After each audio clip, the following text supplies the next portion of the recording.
आज हम कुछ यूनेस्को के वर्ल्ड हेरिटेज साइट्स के बारे में बात करेंगे जो हाल फिलहाल में इंट्रोड्यूस हो रहे हैं। ठीक है, इसके पहले हमने शांति निकेतन पे बात कर ली है कि शांति निकेतन का जो बिल्डिंग है जो 1901 में बना था, 1921 में वो विश्व भारती यूनिवर्सिटी के रूप में ग्रहण हो गया था, स्थापित हो गया था। उसके बाद अब जाकर उसको यूनेस्को वर्ल्ड हेरिटेज साइट में 41 नंबर में उसको इंक्लूड किया गया है भारत के तरफ से। अब तो 42वें नंबर में इंक्लूड हुआ वर्ल्ड हेरिटेज साइट्स में। उसमें 3 होयसाला टेम्पल डिक्लेयर हुए हैं वर्ल्ड हेरिटेज साइट्स के अंदर। होयसाला टेम्पल्स ये थोड़े से क्या होते हैं ना, आपने सुना होगा नागर स्टाइल जो कि नॉर्थ इंडिया की तरफ होता है, और द्रविडियन स्टाइल के जो मंदिर होते हैं वो आपको साउथ इंडिया में देखने को मिलते हैं। और वैसर स्टाइल के स्टाइल जो है वो आपको जो सेंटर इंडिया मतलब बीच वाला जो मध्य का इंडिया होता है, मिडल इंडिया, उसमें आपको देखने को मिलता है। ये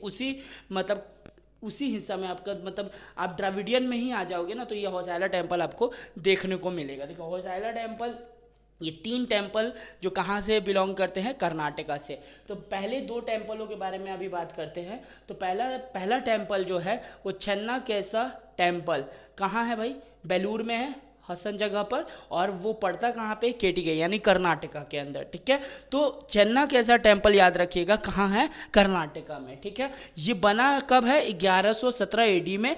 ये किसके रीजन में बना था, ये किसके कार्यकाल के दौरान बना था, तो ये विष्णुवर्धन किंग जो थे उनके कार्यकाल के दौरान ये बना था। ठीक है, ये किसको डेडिकेटेड है, तो लॉर्ड विष्णु को डेडिकेटेड है। लॉर्ड विष्णु को चन्ना केशवा बोला जाता था। चन्ना का मतलब होता है केशव। ठीक है, और इस मंदिर का जो आर्किटेक्चरल है ना, आर्किटेक्चरल जो है वो एक प्लेटफॉर्म के ऊपर, जैसे आपने देखा होगा एक चबूतरा टाइप प्लेटफॉर्म होता है, उसको कहा जाता है हिंदी में जगती। ठीक है, उस जगती के ऊपर ये बना हुआ है। यानी ये जितने मंदिर आपको देखने को मिलेंगे ना, वो एक रेस प्लेटफॉर्म यानी उठे हुए प्लेटफॉर्म यानी जगती के ऊपर आपको देखने को मिलेंगे। और ये प्लेटफॉर्म जो बना हुआ है वो कौन से स्टोन से बना हुआ है, तो सोप स्टोन से बना हुआ है। किससे बना हुआ है, सोप स्टोन से बना हुआ है। ठीक है, इस सोप स्टोन को हम लोग एक और नाम देते हैं, उसको हम लोग कहते हैं कोलोराइटिक सिस्ट बोलते हैं। ठीक है, देखिए तो इसमें क्वेश्चन क्या पूछता है कि चेन्नई केशव टेम्पल किसको डेडिकेटेड है, तो आपको उसमें ऑप्शन दिया रहेगा, तो आपको मारना है लॉर्ड विष्णु। किसको डेडिकेटेड है, लॉर्ड विष्णु। किसको डेडिकेटेड, लॉर्ड विष्णु, क्योंकि चन्ना का मतलब क्या होता है, केशव। और केशव हम लोग किसको बोलते थे, कृष्ण को। कृष्ण का जो किसके अवतार थे, कहीं ना कहीं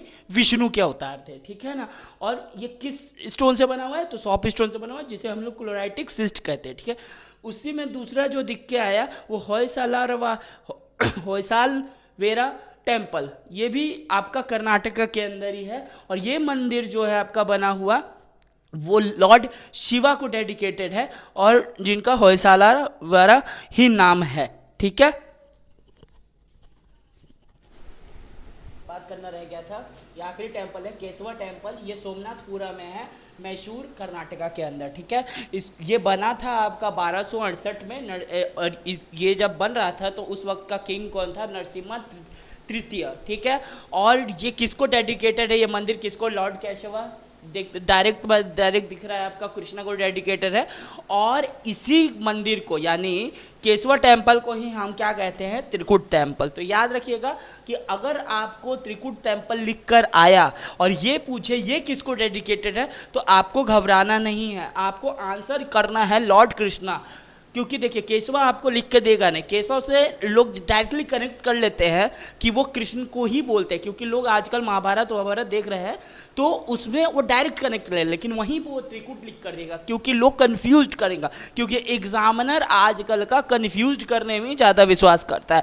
तभी वो पूछता है कि जयपुर के आपके हवा महल में कितनी खिड़कियाँ हैं, तो कितनी खिड़कियाँ हैं, 913 खिड़कियाँ। कितनी खिड़कियाँ हैं, 913 खिड़कियाँ हैं। तो उसी हिसाब से आजकल का जो क्वेश्चन है वो थोड़ा डिफिकल्ट दिया जा रहा है, जिसके कारण आप उसको एजम्पशन ना कर पाए, यानी तुक्का नहीं भिड़ा पाए।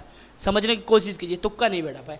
तो चलिए, जितना मुझे बताना था आपको मंदिर के बारे में उतना मैंने बता दिया। ये करंट अफेयर से संबंधित चीज़ें थी तो मैंने बता दिया, और जितनी करंट अफेयर से संबंधित चीज़ें हैं जो कि बोर्ड के अलावा कहीं और भी बनाई जा सकती है, बताई जा सकती है आपको, तो वो मैं बता देता हूँ। जो बोर्ड पे होगा वो बोर्ड पे ही बताऊँगा, क्योंकि इन सबको नोट करना बहुत ज़रूरी है। ये सब अगर आप नोट नहीं करोगे ना फैक्ट को, तो ये सब रह जाएगा। लेकिन उस सब में जैसे कावेरी वाटर मैनेजमेंट अथॉरिटी वाला है कि कर्नाटक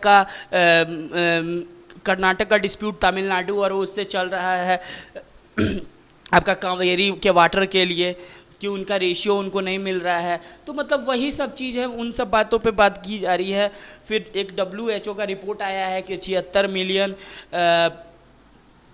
अगर लोगों को बचाना है तो हमें सबसे पहले BP के ऊपर के लिए अवेयरनेस फैलाना पड़ेगा। लोगों का जो रहने का तरीका जो है वो उसको सही करना पड़ेगा, तब जाके कहीं ना कहीं हम 76 मिलियन लोगों को बचा सकते हैं 2050 तक। नहीं तो 2050 तक के लगभग BP के कारण मरने वाले लोगों की संख्या 76 मिलियन हो सकती है, ये WHO ने आगाह किया है पहले से ही। तो कुछ ऐसे रिपोर्ट्स हैं जिनके बारे में हम बात करने वाले हैं अभी थोड़े देर में, ठीक है। ये मैं कम से कम आपको आज तक में ये सारा रिपोर्ट कंप्लीट कर, बने रहिए आप GS ज्ञान कोश के साथ। ये सारी जानकारी मैं आपके लिए कहीं कहीं से कलेक्ट करके लेकर आता हूँ, और उसके ऊपर बहुत मेहनत करके फिर मैं आपके सामने उसको प्रस्तुत करता हूँ, जिसके कारण आपको पूर्ण जानकारी यहीं पे मिल जाए। आपको कोई paper the Hindu Indian express खरीदने की कोई ज़रूरत है। बाकी सारे पेपर्स तो मैं कह ही नहीं सकता कि क्या ही लिखते हैं वो सब, लेकिन द हिंदू और इंडियन एक्सप्रेस बेहतर पेपर होते हैं और बहुत महंगे पेपर आते हैं, तो उनको पढ़ने की आपकी कोई ज़रूरत नहीं। मैं उनमें से बेहतर चीज़ों को निकाल के आपके सामने प्रस्तुत कर देता हूं, जिसके कारण आपको पेपर पढ़ने की कोई ज़रूरत नहीं है। आप सिर्फ बने रहिए GS ज्ञान कोश पर और देखते रहिए GS ज्ञान कोश। मिलते हैं दूसरे वीडियो में, तब तक के लिए जय हिंद, जय भारत।